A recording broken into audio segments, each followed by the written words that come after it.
turakorana sha icamake sibyo nuko twatangiye aba FBI batatse ahantu sibyo kakaba bahasanze do ndakeka bangizeho nobody bags nta mirambo bakeneye hano FBI open the door kigura umuryango preach barawuturitse kagabo basanzemo telefone kayishyize muri mikoroonde karituritsa basanzemo igipapuro kirimo amakode bahamagara inzobere muri deciphering cyangwa se mukuramo ayo makode ibasha kuba yabisobanukirwa inzobere ikiye kuze yafotoye cya gipapuro itahana kopi mu buryo butemewe twabibonye sibyo babashinzwe umutekano hari igipapuro bose baturitse twabibonye sibyo aba agent 8 babipfiriyemo mugabo atangira kugenda agenzura uwo yakuye witwa Philip Washington mugabo nawe bamushotse igishinge bamushyingura ari muzima vuye mu isanduku twabibonye nuko dutangiye kana kari kuri yari yambwinga zahamagara papa kana mundi yaramagaye mama arabisha ntabwo nashakaga ko papa agenda ndabizi ikakana kazi ko papa yapfuye gusa n'ubundi modoka irongera mugonga kiva rusororo papa yari yambwiye kari bumamagare kabisubiramo yarahamagaye ahubwo kuko papa yatandukanye n'umugore uwo mugore ari kwangisha umwana se yanze kubimubwira wibuke bari bapanze kujya kureba filime ya Rocky Katurore bimeze bite wibuka izi filime usanga ku Gasobanuye films.com website y'ubwenge koko wishyura amafaranga make yawe ukareba ukwezi kose wirira isi no ndangiza kuyisobanura itigera mu minota 2 kuri website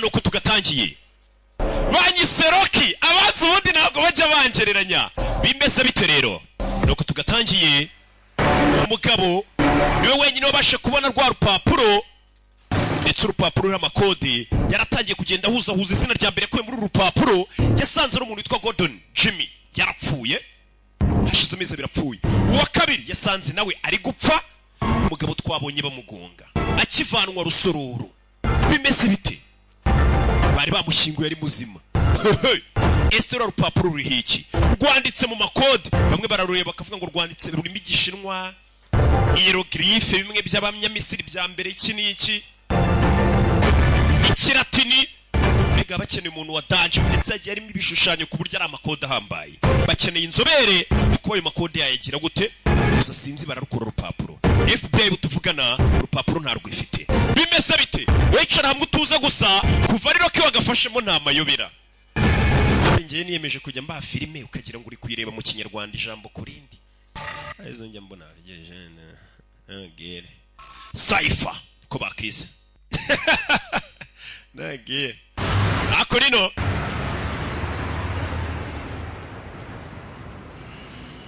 tufyara tugaruke hano sibyo wa mugabo bagutse turi nguyu bamwita arya mwita ndiwe Will mugabo turuka bamugonga yakangutse yisanga mu rugo rw'ininja kaho kiva rusororo yagunzwe good you're up byiza kukangutse mukobwa tumuzi careful Kingiseri 1 hurt your wrist pretty bad wakomeretse cyane ku kaboko kawe Are you urinde se umve I'm Claire banyita Claire where the hell am I ndi hehe you were in an accident and wakoze impanuka I hit you ninjye wakugonze I ran a red light didn't I nari mviye feruje I ran a red light sorry that was my fault I take amakosa nanjye ninjye ruviye feruje paying attention ntago rindi kwita ku bintu nyine yatwaye nyine huzagurika yihuta I'm sorry I gotta babizirika ngende ntagutinda mu rugo rw'umukobwa burya ntugo on purpose nakugonze mbishaka kuki nakugonze mbishaka what did you just say uvuze nguki the accident iriya manuka it wasn't your fault ntago ari wari wakoze ikosa I had to do it nari mfite kukugonga save your life Will bwari bwo buryo bwonyine bwo gutabara ubuzima bwawe Will uzi gute izina ryanjye yitwa Will umukobwa utuje adahubuka atuje aricara know a lot more than just your name nzi ibirenze ndenze n'izina ryawe ariko I know where you live, nzi aho utuye what car you drive nzi imodoka utwara kari niyo uzuruka for a living. nzi icyo ukora ngo ubeho And I know there are people looking for you. nzi ko hari n'abantu bari kuguhiga And I couldn't risk you falling into their hands. kandi ntabwo nari gutuma ujya mu biganza by'abantu bari kuguhiga To save my life. wamuginge wangonze ngo unabare uri kunyica You were already dead. n'ubundi ariko wari wapfuye You just didn't know it. ikibazo ntabwo ubizi ko wari ugiye gupfa They had you driving to, ahantu bari bakubwiye ngo utware ugana they were going to kill you. iyo ugereyo bari kukwica ubwira ari kuri telefone bamubwira ngo ngwino hano ngo ngwino hano ngwino hano So what else do you know? n'iki kindi uzi umukobwa utuje Also aware that you might have access to a certain document. nzi ko nanone ko hari dokima ushobora kuba ufiteho access iyi dokima You got the wrong guy, okay? wanyibeshyeho I don't know what the hell you were talking about. ibyo uvuga ntabyo nzi Who said anything about a list? iyo lisite nayo nzi lisite ninde wayivuze I mentioned a document. njye mvuze dokima Anything about a list. ntabwo nigeze mvuga lisite ahubwo uyikuyeho weho uyivuze hey I gotta go. mfite kugenda ni umukobwa utuje udafite ubwoba udahubuka uretse ava yatuje buriya guhubuka no gusara ni bibi umukobwa harako yamwandikiye In case you change your mind. nuhindura ibitekerezo byawe uzampamagare dore ngiyo nimero yanjye iba no muri momo nta mukobwa waguha nimero ngo ntiyibagirwe Won't stop until they find you. umenye ko abaguhiga batazigera bahagarara mpaka bakubonye hey uyu musore umukobwa arabwira ati nagutabaye ahantu bari kuguhamagara ngo uki bari kukurangiza katururi umukobwa ngo yamugonze ngo amutabare tugare kuri afande It's Steve's family. nagiye gusura famiye ya Steve I imagine it's not easy for them. ndabizi ntabwo biboroheye Steve ni wa mu agent of your FBI To say the least. I can't imagine. ndabyumva rwose kujya kuri famiye yagize ibyago urumva ntabwo biba biboroheye nawe buri cyo babwira Thank you for doing that, by the way. gusa wakoze kubikora afande Alex Mace's wife just arrived. umugore wa Alex Mace ari hano Alex Mace ni cya kibe twatangiye kirasa bagifashe reka njye kumwihatira ibibazo afande yagiye kumwihatira ibibazo cya kibe kirashe wibuke bajya kukirasa cyaravuze ati ngiye umugore wanjye n'umwana muzaba amafaranga First off, my condolences. mbere na mbere condolences ni wa mugabo wirashe w'ikibe dore umugore wacu I don't know what to say. It sinzi doesn't. icyo navuga n'ibyo muri kuvuga ntibisobanutse Alex was a good man, Alex yari umugabo mwiza husband, ndetse yari umugabo mwiza a good father. yari umubyeyi mwiza I don't understand. simbyumva What can you ubwo mwamuvuze ngo hari umugabo mwiza yari umugabo mwiza tell us? Downtown, how long you've been working there? Who hired him?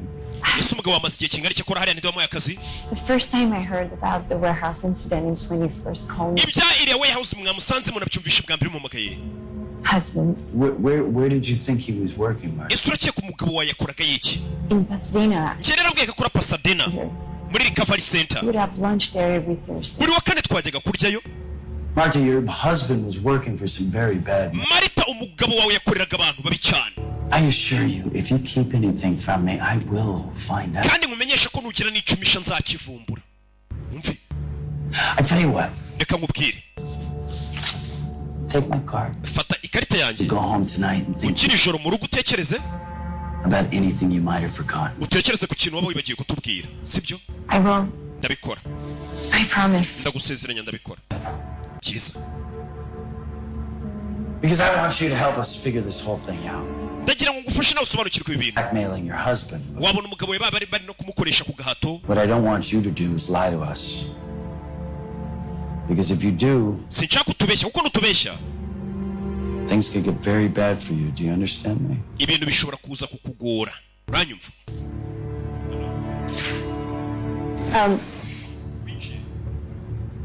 I would like to retrieve my husband's remains and hold proper burial. Can you help me? Well, I'm afraid that won't be possible, not for a little while. ya royi kari kutubangamira banguka royi ya Can I say goodbye? Can I see?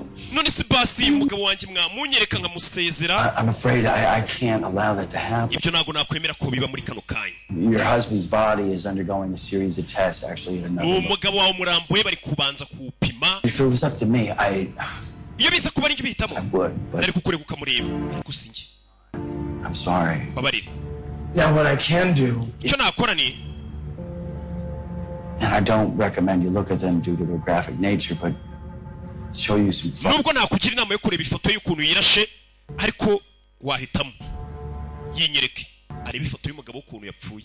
Bano barabanza hari areba kamera ukuntu zimeze, baba mwumva kuri kamera nyine kavuze kagiye kwerekana ifoto. Bazana ifoto, urakoze Les. Bazana ifoto bereka umugore. Bebe kira reba umugabo wawe ukuntu yapfuye nk'imbwa sha, yarayanze kuyamenera igihugu, yapfuye nk'urwihebe. Uyareba umugabo ukuntu yirashe. Who's this? Uyu ninde se? Wiki? This is not my husband. Uyu nagara umugabo wanjye, reka cyaciye kirashe, cyitwa Alex Mace. Ntago ngukurikiye. Okay. Umugore agira gutya. Rebe. This is my husband. Uyu niwe mugabo wanjye bamwita Alex Mace. Aramubereka. Atandukanye na cyacihebe. Baratandukanye. Bivuze ngo kirakebe gishobora kuba cyari cyarabeshya amazina ko cyitwa Alex Mace. Kuko umugore avuga ati umugabo wanjye yitwa Alex Mace ariko ntago ari icyo kigabo muri kunyereka kirashe. Dore muzuka. Ari hakurino uyu mugabo bukavuye mu irimbi rusorohoro. Yavuye ninjoro. Igihugu cyose kizi ko yapfuye. Katurore. Urabizi umuntu yapfuye bamushyingura mu gakote bari bamushyinguyemo nikacyambaye. Bamushyinguye mu gakote nyine bahita bajya muri Mika Fashion bagakura y'agasuti ubwenge bakakugushyinguramo. Ngiye nta kibazo mfite cy'ukuntu muzanshyingura. Kuko nzapfa nyuma yanyu. Just discovering this now. Can somebody please tell me how this happened? Gute tubifumbuye none hari uwambwira uko byagenze? Tests are not that hard. Come on, bullshit. Bapimye DNA ibyo nubusa. Tell report on what went wrong with that test. Ndashaka kumenya iki tagenze neza muri izo test. Corrupted Alex Mace's identity. Bisa nkaho hari umuntu wahinduye ibiranguriya muntu. Security, ID, agahindura iby'umutekano we, iranga muntu ze, ibintu byose. accounts were hacked. Ndetse n'imbuga nkoranyambaga ze bari barasihakinze byose barabishyize kuri kiriya kihebe. The only thing they changed. Mbega nk'uko umuntu yaza akakwiba ibikuranga byose akabyiyitirira nta na kimwe asize. Yeah, and I contacted Boston College to see if they have any photos of him. Namagaye Boston College aho yize turi mbara amafoto baba bafite. Kiresha igisubizo. Another round of DNA test that she could. Twongere se tubwire kuri Rwanda Forensic Laboratory bongere baraninge DNA test bazongere bapime barebe. Run it through CODIS this time. Kuri inshuro bakoresha CODIS. This is not. Niko demara byumva CODIS nago busy bari abantu bapima muri Rwanda Forensic Laboratory ubwo barabyumva bakorera Kacyiru bapima n'amasani ibintu byose barapima. Nahabereye icyakumbe hakunino. Mikorojena asigaye yicara ku muhanda arasabiriza. Yabaye wamfunguriye. Ezano. Kwisaka nta mafaranga afite yo gushyira muri tuvugane ngahamagare. Kandi ningagari ngari mu gasuti. Si buri wambaye isuti wese ngafite amafaranga. Could I ask you a favor? Gusaba gafavere. Long night. Ijoro ryakubanyirerereza. You could say that. Cyane ko wabyita. What makes you ask? Kuki bimbashe? Oh, got a cut on your face. For starters. Wakomeretse ku isura. You got that bandage on your wrist. Ndetse ufite na bandage aho ku kaboko kawe. Birabipfuko. I'm gonna give you this jacket. It's very expensive. Ngiye kugwara no kote rirahenze. I just need $1. Wowe nguriza $1 rimwe utwara ikote. It's not my style. Iryo kote ntago ari style yanjye. You think you can just buy me with a expensive jacket? Urumva wangura ikote rihenze mwana. We're rich people. Mwabakire mwe. You think we're for sale just because we... Mukeka ko twigurisha uko turi abakene. $1. Nkeneye $1 rimwe. You know what it's like to need $1? Zuko bemera gukenera $1 rimwe wari buzerika. Ndabizi. Muri mikorojene. Cheka ko umuntu wamugura ngo nuko akeneye ati nkorera iki. We. Not finished. Nago ndarangiza kuvuga. Ni wamfunguriye urebe. Gutanga nago bisaba kuba ufite ibintu byinshi, bisaba kuba ufite umutima utanga. Ati $1 rimwe sha. Arambye ati nzi uko bemera kubura $1 rimwe. Fata. Bura nanjye nzi ukuntu inzara iryana, niyo mpamvu umuntu wese unsabye ibiryo. I'll give you back your $1. $1 ryanjye ari gusubiza. And more. Murengerezeho. Just give me back my $1. Uzansubiza $1 ryanjye rimwe. I don't charge interest. Ntago ndi banke isaba inyungu iyo yaguha amafaranga. Just like to need $1. Mubwiye ko nguhaye iryo $1 kuko nzi uko bemera gukenera $1. Ndetse nzi nuko bemera kubura ibintu byose wari utunze. Umusaza wicaye hano. Ati nguhaye $1 kuko nzi uko bemera kubura $1. Ntago ndi banke icharging interest. Oya. Charging inyungu wetwara witurize. Abana nawe yaringagara gakubitwa. Allo? Hello? Hello? We know FBI.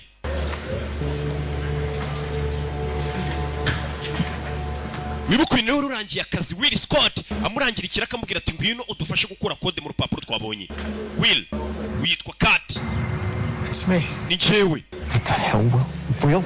Will Nyagasani umuntu bari bazi ko bashinguye ejo. Have you seen Anna? Wabonye umwana wanjye Anna? Ese ameze neza? Yeah, at your funeral yesterday. Ejo namubonye ku kiriyo cyawe.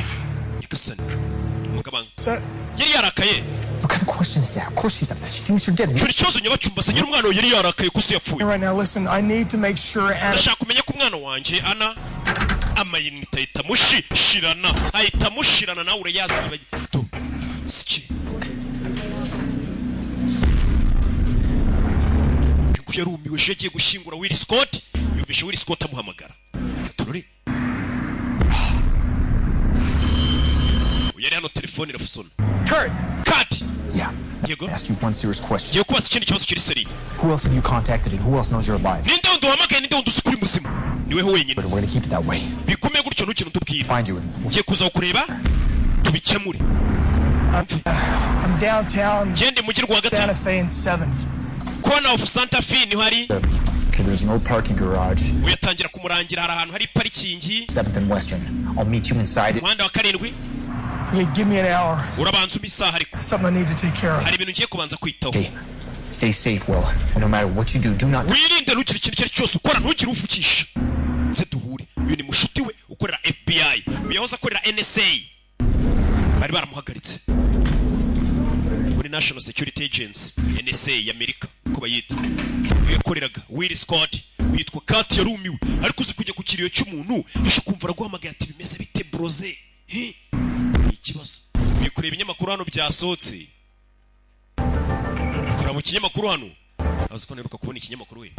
Ikinyamakuru n'aba agent 8 bapfuye bapfiriye mu iturika twarebonye muri episode ya mbere.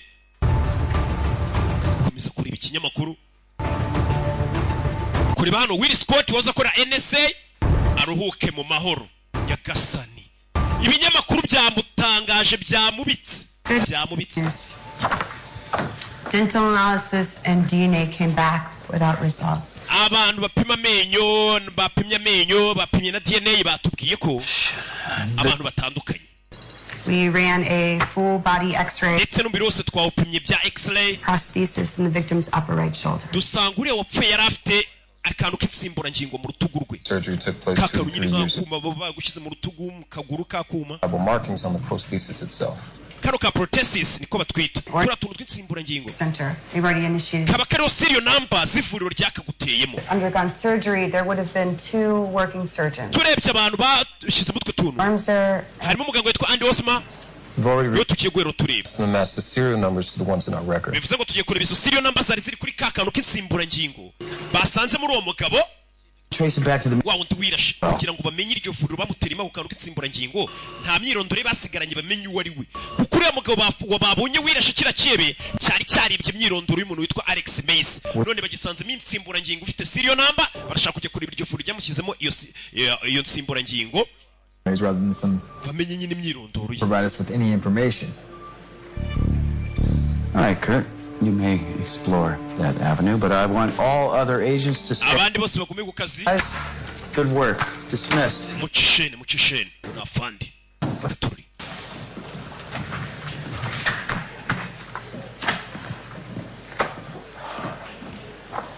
Yesigaye hano. What's going on with you? Katumeze uti.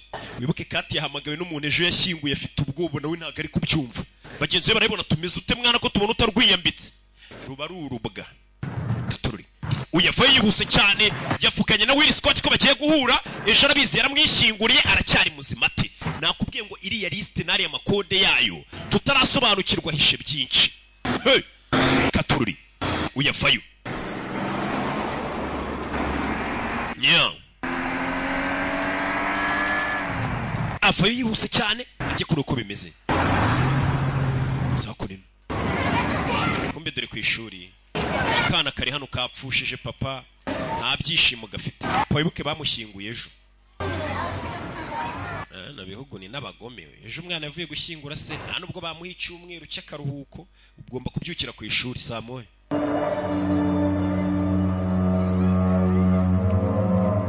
Papa yaje kureba kana karabona kababaye. ndetse mama yaje kugafata. Wibuka kana kakundaga papa wawe ukavuga ati papa ngiye nkunda mama ariko mba numva nakwibanira nawe kuko unera story z'ubwenge daddy uratwika. Kiniki mama yafashe akana caho. Papa yari yavuze ati mu misaha imwe abwira Kati mbegera ngaze kuri umwana wo kuntu ameze. Maze n'inzoka zikunda abana bazo ntanzi ku muntu. Umugabo nawe yararize. Nanjye yararize. Hari ibirara njye mbona by'ibisambo byakubiswe koko ariko shabikunda abana babyo njya mbibona. Mwana yaje hano karababaye.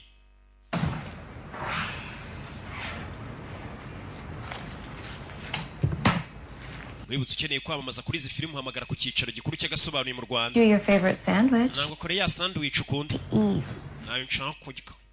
You need to eat, baby. Mfite kurya mwana. I wasn't hungry, Mom. Kandi nkubwiye ko nashonje mama. Nyagasani. Nyimvire. Okay. Hano nimba ari ubukene. Umwana avuye ku ishuri saa sita. Muzaniye ngo umugati arye. Ntababwira impamvu ngiye Amerika navuye nkanga kubayo. Hasi nguruke ngo nawe rero. Ntago nahaba. Cyakora ndagenda nkanywa agacupa. Go take a shower. Reka koga. Anything else before I go? Hari ikintu ukeneye mbere yuko ngenda. Kamurya sini nakana. Ifite ibibazo kabuze papa uraza ukabwa bakita Ana. Yeah. Papa yapfuye. Mbibutsa ko mwese muri kureba iyi filime namwe muzapfa. Kana karebye hano. Telefone ya mama wako. Wibuke ku munsi w'ejo papa akajya gupfa. Bari bafitanye gahunda yo kujya kureba filime ngo ya Rocky. Akana gakabaza mu batese papa ntago yigeze guhamagara. Mama tishwi da iso ntago yahamagaye. Kumbe papa yari yahamagaye. Hey sweetheart. Yumvisha message. Ni papa we. Got a little secret tomorrow. Cyabanga ry'ejo dufitanye. Sweetie, I gotta cancel. Sweetie mfite kuri canceling ya gahunda dufite kwihagarika. Things got a little crazy, but we'll reschedule. Ikira gahunda tuyimure kandi ndagukunda. I'll talk to you soon. Nzakuvugisha vuba. Bye. Yumvishe ko papa we burya atabeshya yari yamwoherereje message. Mama kubera yashwanye na se yanze kumvisha message umwana. Abyeyi njya mbona hura n'umwana bite mwana. Papa sari aya soje umureka n'umusinzi. Ni ndaye. Bira bintu ni bibi mwamubwira abana.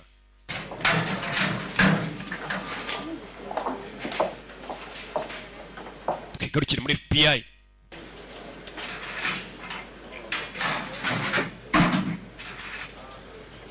Liz. Liz kugera hano.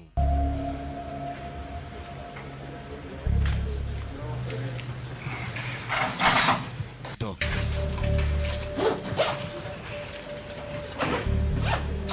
He's a brave man. Yari umugabo ufite umutima ukomeye. Tuzamukumbura. Ni wapfuye. We're gonna find whoever's responsible. Turaza kumenya ninde rubiri inyuma sasa uyu mukobwa amenye hari umuntu yakundaga muri baba sura 8 byatangiye bahira mu nzu. Like you, it was like a brother to me. Kimwe nawe yari umuvandimwe wanjye yekuri nge. Umuvandimwe kuri nge. Yeah. Yego. Brother. Yari umuvandimwe. Ciao. Bagenzi bo bakoranaga bapfuye. Bari inshuti zabo. Ngiye nungurwa no kuba nubundi twese tuzapfa kukiyo dupfuye mu babara. None bari ikintu kinshimisha nukuntu nzapfa nyuma yanyu mwese muri kureba ifire. Shaka rakantu karankorera. Munyitwareho neza ninjye uzabashyingura mume no ku mafaranga ko ninjye uzabashyingura.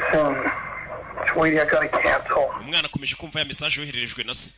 This work thing got a little crazy, but we'll reschedule. Ari kumva ya gahunda mbwa ati gahunda reka tuyihindura ibintu byabaye ubusazi. Talk to you soon. Nzakuvugisha vuba mwana wanje. Daddy. Ari komeje kumva subizaho message ya papa mama yari yarayimuhisha. Mama arayumva yari yarayimuhisha kumwe ababyeyi muteranya abana na basi. Really sorry. Arabyumva. Crazy. Wambwiye ngo papa nta butumwa yohereje. Umugore arabyumvisha agira isoni. I'll talk to you. Papa yapfuye. Okay, sweetheart. Anna. Bye. Babarire Anna.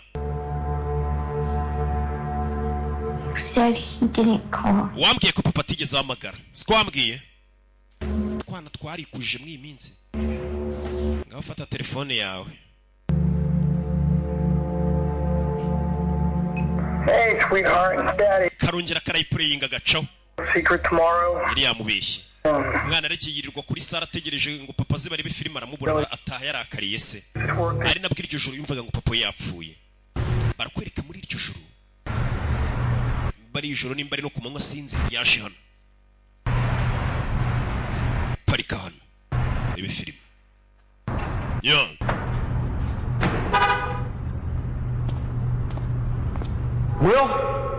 Will ashikura na Will Scott witwa Kati Will umugabo igihugu cyose kizi ko yapfuye dore nguyu Will we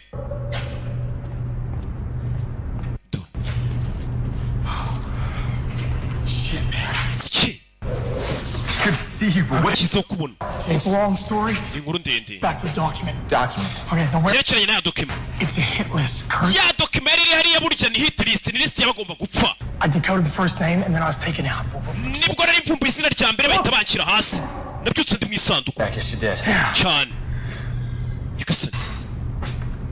We need to call your director. Dufite guhamagara umuyobozi wawe.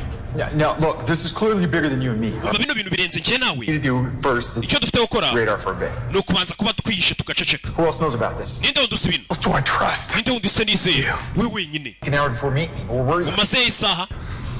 I went to see my daughter. Nanikiye kure umukobwa wanjye. Aramubwiye ati ya kode rwa rwandiko babonye urimo amakode burya ngo ni hit list. Ni list y'abantu bagomba kwicwa. Abasobanuzi babwira ngo ni list y'abantu bari hit. God, why this is happening to me? It's gonna be okay, all right? Calm. You need to take a breath and we'll analyze before we respond, all right? Calm, okay? We need to. There are other people on this. It's a hit list. I know.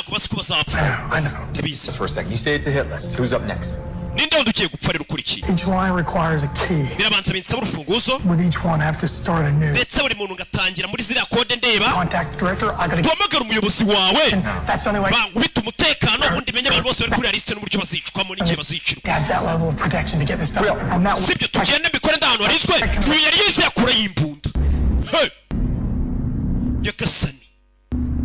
Wa muntu wenyine yari yizeye mu gihugu mutunze imbunda nawe yahamagaye wenyine akabwira ibiki bike mbere. I'm sorry, Will. Babarire Will. You're sorry. Babarire. It's me. Mwana ni njyewe. What's happening? Byagenze bite? I didn't want it to come to this. Nanjye sinashaka kubigera hano. Get in the car. Jira mu modoka. What's that on you? Ese bagukoze iki? Yari inshuti ye. Kurt? Do they have one of your family? Base bashimuse nk'umwe muri famiye yawe bagutegeka kunzana. Mbwire wabaye ikibi. We can fix this. Twabikemura. Please don't make this more complicated than. Wituma ibintu bikomera cyane kurushaho ubwo. Do as I say, get in the car. Kora uko ngubwiye injira mu modoka. Get in the damn car. I don't want to hurt you. Injira mu modoka sinshaka kukubabaza. Gasani. Hey. They're not going to shoot me. Nta kuri buze kundasa. And these people, they need me alive. Kuko abakuntumye banyeneye ndi muzima. Uyu mugabo afite ubwenge. Something, all right? Afite ubwenge ku buryo ari wenyine iriya kode wabasha kuzikuramo akamenya. Help for my family. Mfite kurinda famiye yanjye. Nawe usenge famiye yanjye. Safe, as long as you do as I say. Famiye yawe iraza kubitekanye n'ukuri icyo nkubwiye. I'll explain everything. Ndaza gusobanura buri kimwe. Ngwino tujyane. I'm not the bad guy here. Ntabwo ari njye muntu mubi hano.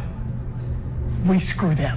Reka tubahagarike. You and me. Njye nawe dufatanije. Can go in headquarters? Tujye kuri headquarters ya FBI. Misunderstanding? Tubasobanurire ko habayemo kutamenya. And get protection? Baguha umutekano. Mfa. Get your hands up. Amaboko aho nyareba hejuru. Get them up. Hejuru. Yagasani. Telefone. Umugabo yari yizeye wenyine. Nawe undebere. Hey. Yes. Yego. Yes, he's here with me. Yego turi kumwe. I'll be there soon. Ndaje vuba bitatinze. Understood. Ndabyumva cyane rwose. Yagasani. Baramumutumye. Ati ndamuzanye vuba cyane. Hindukira. Dukira. Yagasani.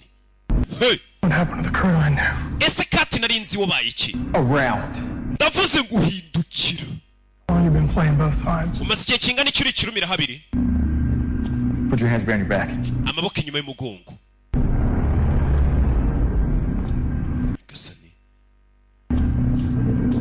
akora ipingu umugabo baramushaka Sorry, Will.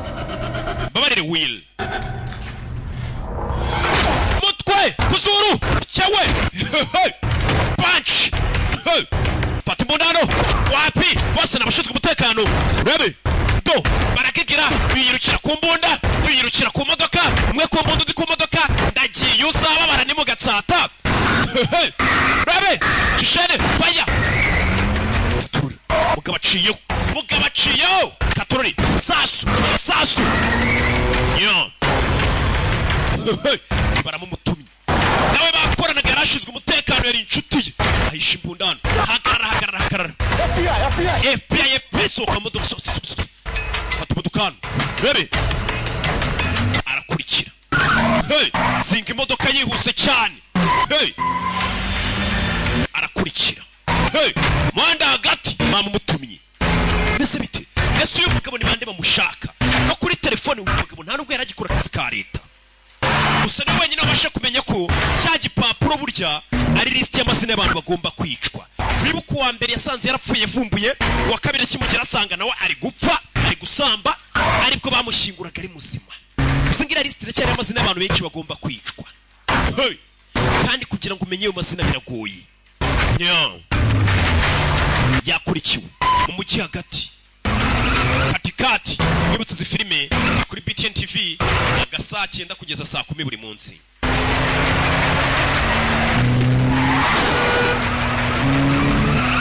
ngoroke arisa mugabo ari kugenda modoka yamuparitse iryo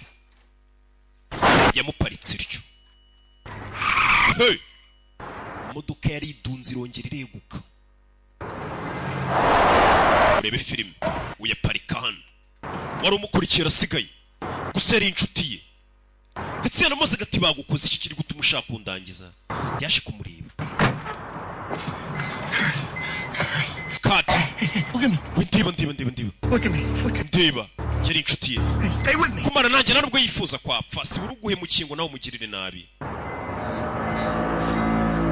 katurori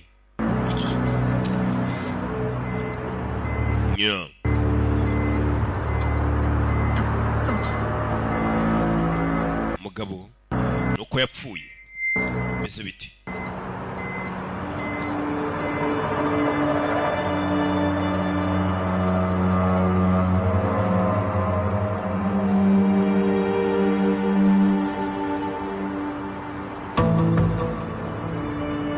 uyarabireba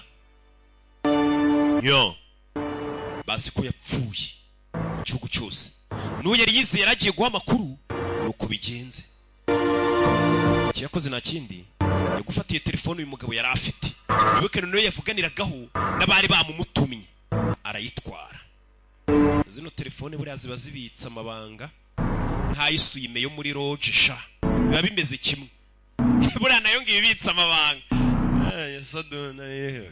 fayo njiramo hano abanza guhanagurira imodoka akuraho ibikumwe byaho yakoze hose bataza bagapima n'ibikumwe arabazi Rwanda Forensic Laboratory bafite ukuntu bapima ahantu hakoze bagapima DNA ahabereye icyaha barapima bararenze yabanje gusibanganya ibimenyetso gature Lizi yari hano ibashuti bamaze iminsi bapfuye bari mu gahinda nabo bakoranaga Hey, I've been looking for you. Wenda gushakira hose Robert aradukeneye Liz Robert nafande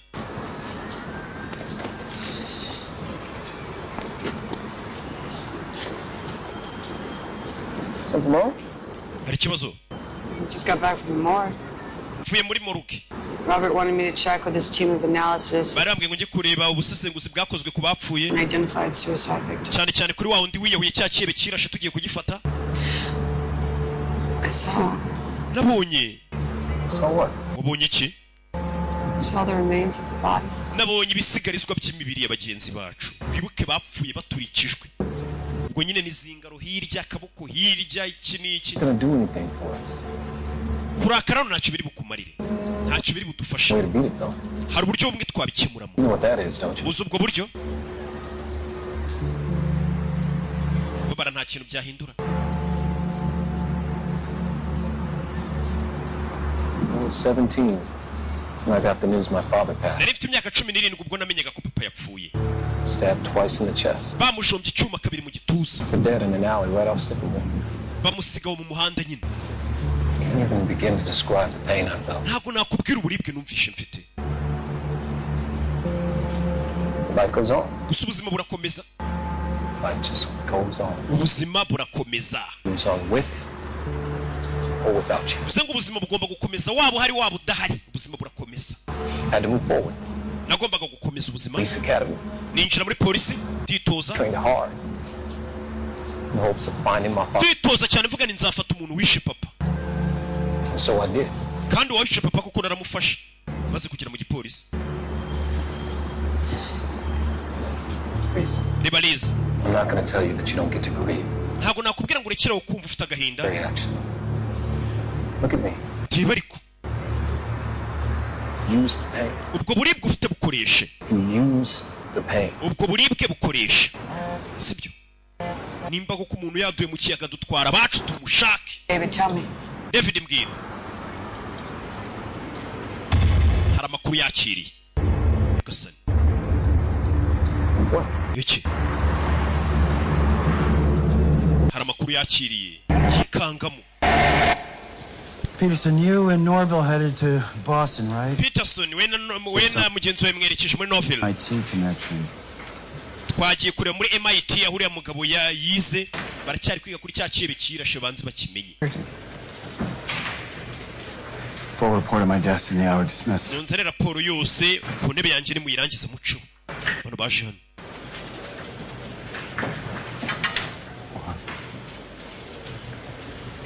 It's Kurt. He was in... Ni Kati. Ararira. Bagenzi we bakomeje gupfa.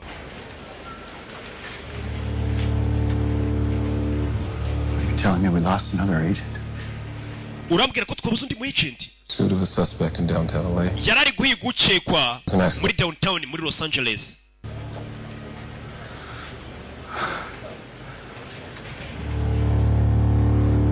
Yagasani. Undi mugenzi wabo arapfuye. Hey, iki kirego gikomeje kubacanga. Rebe. He said he was in pursuit of a suspect. Do we know? Umbwiye ko yarakurikiye uri guhigwa. Uri guhigwa twaba tumuzi wapi? His behavior yesterday, it's like he was imyitwarire afite abona gasa nkaho scared of something. Afite ubwoba bw'ikintu icyo ari cyo cyose. Sir. Nyakubahwa. I'll take the responsibility of contacting his family. Kwamagara famiye y'izo nshingano rikaba ari ngiye uza kuzifata. Biba bigoye. Traffic cam footage. Meet back here as soon as. Munshakira amashefu yafashwe na kamera mu muhanda turebe yapfuye ate. Barababaye. Sabarira fande.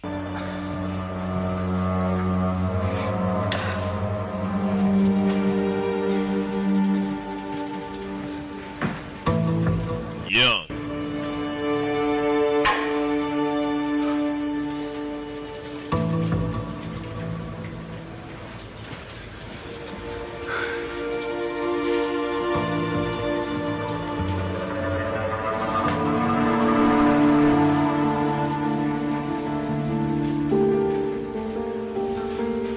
Fandesige hano kirego cyabacanze ntibazi nibiki bijya mbere na ya list ubu n'ubu nta niyo bafite umuntu byibura wagerageje no kuvumbura ibiri kuri iyo liste dore nguyu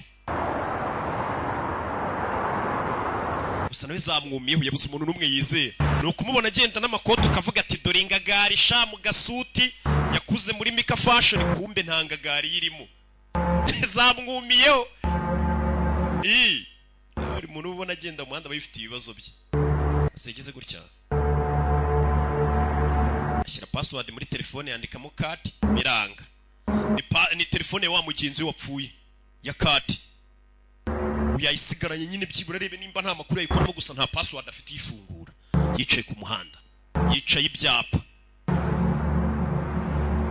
gusa kure hano hari nimero y'umukobwa wamuhamagaye nako yamusigira amubwira tuzamamagare ni umukobwa wamubwiye ati ngiye nakugonze ngira ngo ngutabare kuko barashaka kukwica. Still no face detection from this angle. Na nubu nta sura nimwe turi kubona. Kurt chases his own vehicle with the suspect's car. It doesn't. bivuze ngo Kati yari ari gukurikira umugizi wa nabi kandi umugizi wa nabi yari ari mu modoka ya Kati. So interrogated the owner of the vehicle. Kurt was twamagaye nyiri modoka Kati yamukurikiye matwaye. Avuga ko Kati yimukuyemo mutunzi imbunda niya modoka yatse umuturage agakurikira. Will Scott. Never gave up easy. Ntabwo yajyaga apfa kuva ku bintu byoroshye. That's what I was thinking. Uzicyo nekereza. Can you play back about 30 seconds? Subiza inyuma y'amashusho yafashwe ku muhanda ku masegonda 30. Aho ngaho. Rebe. Kurano yitunze. Rebe film. Fleeing an FBI agent only to spend the last few moments at his side. Umuntu wari uri guhunga ni gutegarutse kongera kagaruka ku modoka y'umuntu uri kumuhiga. call for backup. Kuki atamagaye ubundi umusada? Personal affair. Bisa nkaho byari ibibazo bye bwite. Off the clock pissing contest. Gone too far. Bisa nkaho bamurakaje bikagira kure. You look like a close pair. Uriya muntu ariko mumukurure neza twitonda. Zooming. Barareba kamera. Serious. Urabona ikirizi. Grief. Regret. Wait a second. Is Uretse gato. cryptographer? Bwana ntabwo ari cryptographer wa musore wacu Will. Ntabwo bishoboka. The guy died 2 days ago. Hashize iminsi 2 uwo nguwo wapfuye cryptographer ntabwo yaba ari we. I suggest we ask his family a few more questions. Urabizi tujye gusura famiye tuyihate ibibazo. That doesn't make any sense. Mu byubero bye ntabwo bisobanutse. Hari igitekerezo kirenze ufite? I think so. Ntacyo ufite. Guys, tujye kubaza famiye ye ko bimeze.